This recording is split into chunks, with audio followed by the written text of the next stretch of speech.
Pemberhentian tidak hormat atau PTDH di Polda Sumsel ini untuk memberikan efek jera pada oknum anggota polisi yang melanggar aturan kepolisian.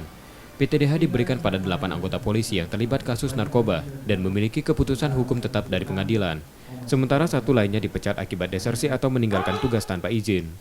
Polda Sumsel meminta pada anggotanya jika di masing-masing wilayah masih ada yang terlibat kasus narkoba untuk segera melapor dan akan direhabilitasi. Namun jika tidak, tenggat hingga 15 Juli nanti akan ditindak tegas.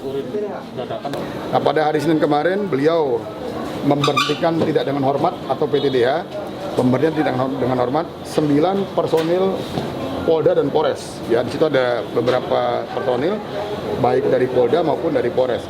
Ini 9 orang ini mayoritas terkait dengan kasus narkoba, dan ada beberapa anggota yang melaksanakan atau tidak melaksanakan tugas sebagaimana mestinya.